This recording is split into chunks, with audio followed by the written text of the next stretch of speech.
So most times people look at it and think that protest, there's no sources to read, but there's a whole lot. There are many things that are achieved. For example, the Bring Back Our Girls movement, we have 106 of the girls that are back, and so, you know, a lot have been done. With the NSAS protest also, there are a lot of things that have been put together, the panels that were set up, people got to talk about their story, some people have found justice, some people have been compensated by the government, and the most important thing is that the people have been emancipated, the minds of the people. A lot of people, you know, they looked at NSAS protest and they feel that, oh, it wasn't a success. What they didn't realize was that the Nigerian youth were getting their minds back. You know, it's Stephen Biko that said that the greatest weapon of the oppressor is the mind of the oppressed. So the moment you have a hold over the minds of the oppressed, then you can do anything to them, and they would even justify what you're doing to them. But right now we see the Nigerian youth, you see how eager they are to participate in the political process. And so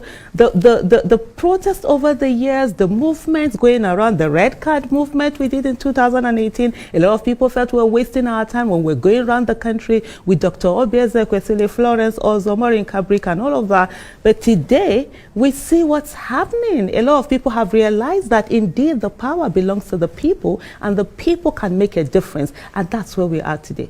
That's very interesting, because I was going to say that clearly in 2022, heading into 2023, you've all wisened up. Now you're transforming all that restless energy of protest from Nigeria's youths into something that could affect the ballot box, which is clearly a much better organized initiative and a more meaningful way to try and effect change and political reform. Are you seeing greater interest from the youth in participating in that 2020 political process? Yes, so before I answer that question, let me come back to say that it's not that we're seeing a more meaningful way. Protests, there will always be protests. Whoever becomes the president by 2023, May 29, 2023, better do the right thing, or definitely we're going to be on the streets. I mean, protest happens when government don't listen. People but what I meant... No, I understand what you meant. I'm going to come down there. Sure. So the thing is that with protest is it happens when the government don't listen. And so the first thing the government is supposed to do is listen to the people and, you know, look at what they do. It's the last resort. When they don't listen, people get on the streets, and the agenda is now set. You know, in public policy making, agenda setting is the first thing. So protest is a way of setting that agenda, and then as you go on. So it's not as if people don't know. Right now, what we have, when you see there is not much of a protest, is that I think it's who was it that said insanity? It's when you're doing the same thing over and over again and expecting a different result. And so it will be insanity for anyone today. We've seen a government that it's uncaring. It doesn't bother what is happening to the people. The government that we have today, and this is me, Aisha Yusufu, saying it's incompetent. It has failed. So why do you channel your energy to a government that has failed, obviously? And then even if you're making demands, they don't listen, and they have a good number of people who, when the minds that are still sort of like a mental abduction, who will defend the government that haven't been doing anything. So right now it's all about political activism. This is also activism. So what is happening, people? In political activism, there are four things. You're either running for office because you have the capacity to run for office, you're campaigning for those who are running for office, you're helping them to raise funds, or you're making demands on them, you're scrutinizing them before and after they get in. So it's not that, oh, protest is something that is done away with. At this moment, it's better to focus all the energy in ensuring that Nigeria gets the next, you know, the next government should come with people who are competent, people who have capacity, people who are passionate about the country, people who have empathy, people who are going to do the right thing. So that's why that energy is being channeled that way now. Well, in that respect, I mean, you've always, as you are now, emphasized the need for true leadership in Nigeria and for the emergence of a sort of servant leader. Have you seen that kind of figure yet as 2023 approaches? So, in terms of not just servant leadership, but also transformational leadership, at the presidential level, I have seen that in the person of Mr. Peter Obi. At the other level, I'm still looking at, because for me personally, and one of the things we've been saying to people, it's not about parties, it's about candidates. We've seen that a good number of the parties, because of the incentive, there's no incentive for them to give the competent candidates in their party. So they always give us the ones that they can control, and which hasn't been good for us. So we as citizens, we are saying to ourselves, right now what we're going to do is to ensure that we are voting, we are checking, scrutinizing each of the candidates, and then you have who are the candidates that will send it in there. So in terms of that transformational leadership at the presidential level, I have seen one, but it comes with something, which is to say that citizens, we must be vigilant.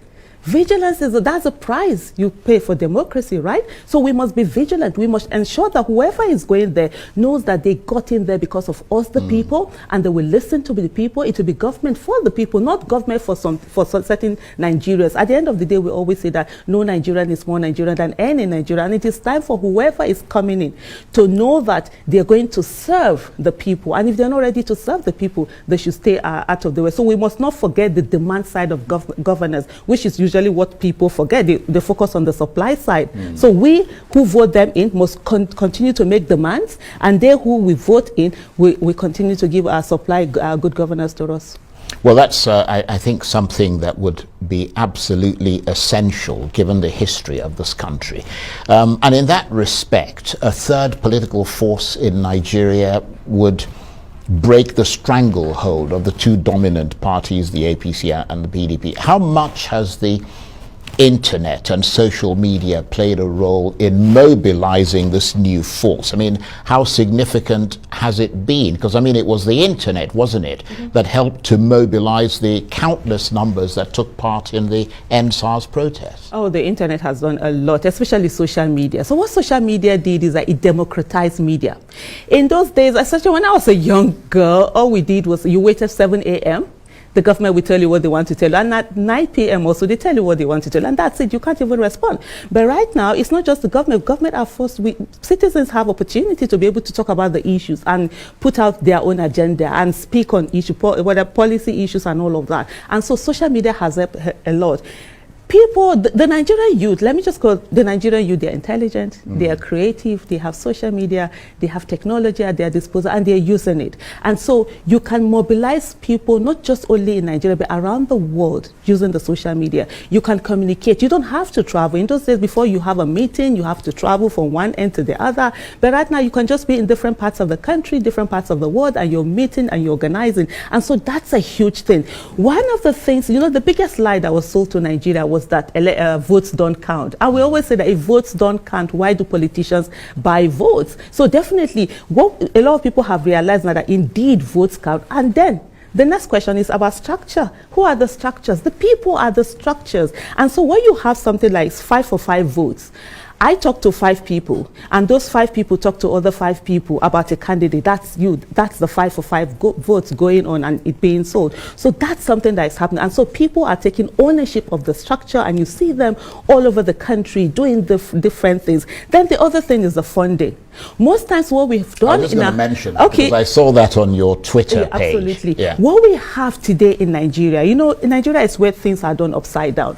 In certain countries, candidates are not the ones who fund their campaign. It's the people who do that with their little money, 1,000 here, 100 naira there. You know, you just put it together. But what we've allowed in our country is that candidates are the ones who fund their campaign. So we have people who have stolen our collective wealth, are the ones who are perpetuating themselves in office or perpetuating their stooges, who go in there and they only do their bidding. So right now, what we are saying to citizens is that you must put your monies where your votes are. You must bring out that 1 naira, that 100 naira, that 1,000, 10,000, whatever it is that you have, and let's pull it together for our candidates so that they are able to also match. Because most times the politicians that we have, when they're telling you about structure, it's all about money. And so we want people who are incorruptible, people who have served and have not stolen wealth, people who have served diligently to be able to come and run for office, and not for them to be mocked.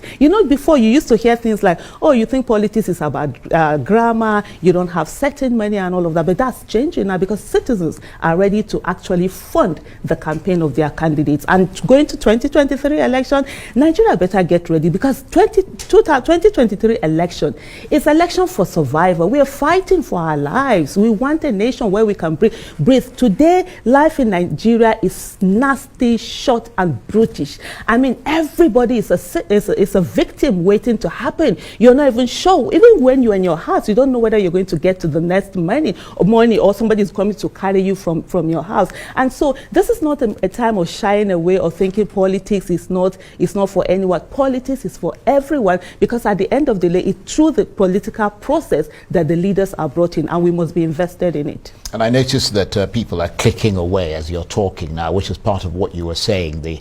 interactability of the internet, and whilst you're talking, people are responding and so on.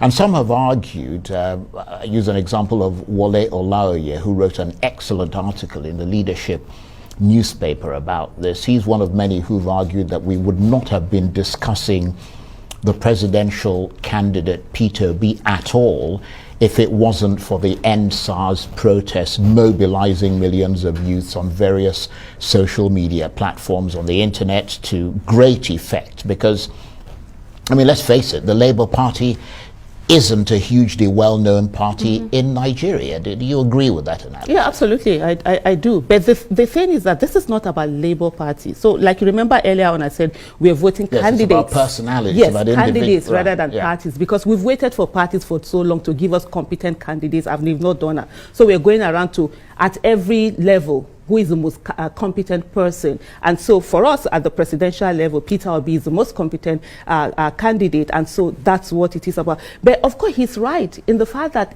what NSAS did was that it woke up the Nigerian youth. So for some of us who are of the older generation, we knew what military rule was all about. So we don't take the democracy we have for granted. My son was born, my first child was born in 1999. And so he doesn't know anything about military rule. So he takes the democracy for granted. A lot of them do take the democracy for granted. And so they didn't get the heinousness of the government and how the Nigerian government can be so brutal. So with the NSAS protest, that woke them up, and they're like, okay, so this is what is happening. And so now they're invested, not before where they felt, oh, they couldn't be bothered about politics. Now they've realized, a lot of Nigerians have realized the importance of politics and governance in our lives. But most importantly, the legislative arm of government is the bedrock of democracy, and we must never look away from that. We must focus on it, and that's the reason why we need to check all the candidates who are the most competent ones and send, so that we are not sending a rubber stamp assembly. We're not getting another rubber stamp assembly. For people who are interested in restructuring, for people who are interested in, state policing, who want a new constitution. So it's an issue-driven thing. Yeah, absolutely. Yeah. The easiest way to get that is through the legislative arm of government. If we're putting in competent people in the legislative arm of government, they can give us a new constitution. They can give us all of this, even if the president is not interested in that. The legislative arm of government is more powerful than the executive arm of government. They make laws, they have oversight functions, and they can hold the executive accountable. So if we're able to put competent people who care about Nigeria, who put Nigeria first and not their allowances first, who know that they got in there because of the Nigerian people, so their loyalty will be to the Nigerian people and not to the people who funded their campaigns. And so what will happen is that we'll get all of these things that we've been yearning for, whether it's a new constitution, restructuring, state policing, and the whole other things that we're looking for, we'll get it there. And even if the president, if they pass these laws and the president say that, oh, they're not going to give assent to that, they could just simply use their two-thirds majority and override the president and get us the laws that we need, the constitution that we need, all the things that we need for Nigeria to move forward, because we can't afford. The thing that people need to understand is that we're looking at 8 years, because whoever gets in there, it's much difficult to dislodge when an incumbent, right? So right now what we have is that there's no incumbent running. Yes, you must say an incumbent party. But one of the things that we've had is the fact that the president has been self-absorbed for a very long time. So it's like he doesn't care about what is happening in the country. And so that is something that we can use as people, because he might not put his way out. We saw him during the primaries of his party. He almost couldn't be bothered. He was just there chilling, the way to say it in the Nigerian he was just chilling and balling and looking at them. So hopefully going into the elections, he's going to be that way too. So that power where they might use people, I see a lot of people who are afraid that they might use government machinery. On a positive level, he's not interventionist, yes, which is so great. It's great. So that's something. From the point of view of what you're saying. Absolutely. Right. And sometimes, they call it nuisance value. So everything that you want to do, you get a value out of it. So you use that. So that's something. But of course, let's be clear, though, that Peter Obi may be a phenomenon right now, but he clearly hasn't won the election. And there are other major candidates, Atiku Abubakar of the PDP, Bola Tinubu of the APC, Rabiu Kwankwaso of the NPP, etc. I mean, these people are no pushovers, Absolutely. are they? I mean, they are real political bruisers who've been in the trenches for a long time. Yes, they have been. So that's the beauty about it. So what we have in Nigeria today is that there's an awakening. So the suffering of the last 7 years have gotten a lot of people at the point where they realize that there's relationship between governance and their lives, and that it doesn't matter whether somebody is from your region or your religion, that you can actually get the effect of bad governance. I was born and brought up in the north. I'm from Edo State, and I grew up in the north. And I know, normally when some people say that, oh, okay, are we going to vote a non-Muslim or things like that? It's reducing, because a good number of them, as we go to Katsina State is worse off, even though their own is a president and commander-in-chief, but yet they're really suffering. So that also, so what the establishment, let me call them the establishment, what they are not taking into consideration is the fact that people have suffered beyond any kind of suffering you can imagine, and so they are tired, and so they want something different. And then the Nigerian youth also are waking up to the realization that they have power in their hands. They can come together, they can unite. So nobody is a pushover. So this election is going to be interesting, and one of the things that politicians normally depend on is the fact that election primaries are done a few months, maybe 3-4 months, elections are done, and everything is on. It's not like that this time. There's a long time, and I must commend the President Muhammadu Buhari for signing the electoral bill. I mean, I did a video for him and I say he chopped knuckle. So, he did amazing for us. A lot of people were skeptical, disillusioned, he wouldn't sign it. But that was a beautiful thing that he did. So we have an electoral law that is preventing some of the shenanigans that used to happen in previous elections. So that's a whole lot coming in. The last time the card reader wasn't a law, now there can be electronic transfer of results. There are a lot of things in the electoral. That gives you greater confidence. Absolutely, that it the does. Votes will count. Absolutely, the votes will count to the last. And the thing is that we are voting as they. Remember what I said. This is fight for our lives. We're fighting for our lives with this election. But of course, let's not be presumptuous and assume that all the youth who are registered to vote are going to cast their ballot for Peter Obi, because the other candidates are also battling hard for a share of that vote. Which is the way democracy is supposed to be, and it's a welcome development. It's everybody going all out to get that share of the vote, which is what we want. Not because what we've had all over previous elections since 1999 is that illiteracy has been weaponized. Poverty has also been weaponized. So they sell a lie to people that votes don't count. So these people stay out of the ballot of the electoral process, and then they get people who are not educated, who don't understand what governance, what politics is even all about, and people who are poor, and they're able to buy their votes. So this time now, they're saying that it will be impossible for them to do that, because there are people who are invested, who know the value of their votes, and they're registering and they're coming out. And so it's a beautiful thing. It's the way we are. The beauty about this is that ordinarily they will always say that, oh, nobody is structured, no third party can do anything. Out of the two parties, you know, if you're not from this party or that party, you can't win election. And so that's the reason why we are where we are today, because a lot of people who get into office, they do not care about the people, because they feel that it's not the people that bring them in. So what normally happens on election days, that it's just merely endorsement. So their loyalty is to the people who give them the party tickets. So what we are doing now, and every Nigerian should be invested, is just 8 months. Put in everything within those 8 months. By the time we are able to get the candidates that know that they only got there because of the people, then they'll be more willing to work for the people. And if they don't work for the people will send them away. We've got about a minute left in this fascinating chat, and there's still some, well, you said 8 months, I'd say about 6.5 months to go before the 2023 presidential election. Can the momentum that people like you have started, the youth and so on, be sustained for that long? We've not even started.